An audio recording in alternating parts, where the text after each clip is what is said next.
As we gear up for the weekend, we do have some rain headed our way, but it's not going to really wash out the weekend, thankfully. Doesn't sound like it, Pete. No, you're right. In fact, it'll dry out tomorrow afternoon, but this will be 7 of 9 weekends. So we've had 6 of 8 here that have had measurable rain. That's a Star Trek character, 7 of 9, right? Yes.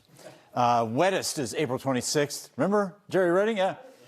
I'm a trekker. Yeah. Anyway, 0.55 in terms of rainfall, the heaviest rain that we've seen in those 6 of 8 weekends. So, yeah, it's numbers that we're playing here, and numbers are what we play going forward. We have a wavy jet stream that has a lot of dips in it. These are the little storm systems that come through, little potent storms, as we found out, too, that take their sweet time moving. And so it slows down the jet stream, everything gets blocked up, and there's more ahead, unfortunately. This is a pattern that sticks around. Once you get in this pattern, it's hard to get out. You need a seasonal change, a transition from spring to summer. We need to move things along. Hopefully we can do that by the end of the month. And that means that we could stay in this pattern through the end of the month, unfortunately. Low pressure is going through New York City, taking the next with it. And then you come into this and you're on the cold side.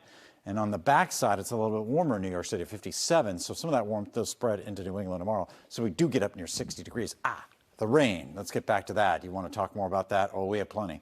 So it is pushing out of the Merrimack Valley. We get this little bit of a lull, and then we generate a whole new round first thing in the morning, really toward morning. There it is right there that pushes through. That should be the last burst of moderate rain, embedded heavier bursts at times. And then what comes down from Manchester later in the morning and into the early afternoon is much lighter. And that sweeps offshore, and then we break up the clouds. Simple as that, right? Sounds really easy, but you got to wait until after about 2 o'clock. See it drop off from a 70% chance down to a 20% chance. So the afternoon does dry out, and that'll be the warmest part of the day, too, where we make that 60 between 5 and 6 p.m.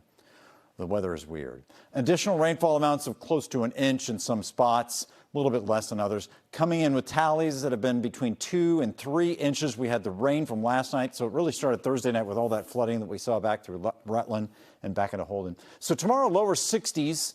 Many of us making it, maybe Cape Cod stays in the upper 50s, but Mother's Day, pay dirt. A lot of sunshine, beautiful for Ma, and temperatures in the upper 60s for brunch and for dinner, too.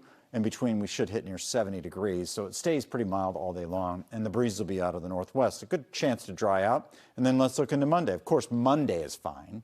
It always is. Monday-Tuesday combo has been ideal, really. It's been really weird. But then we get into Wednesday, Thursday. I guarantee these numbers will grow as we go through time and go through the weekend because of that pattern that we're in. Guidance has been horrible. The 10-day forecast accuracy is horrible after day 4. I'm being honest here, folks, because there's so much going on. And again, we have our data dropouts and voids. It really hurts the models. And spring is typically a horrible season forecast for the models anyway. We'll be updating this. Have a great night and a great weekend. We're back after the break.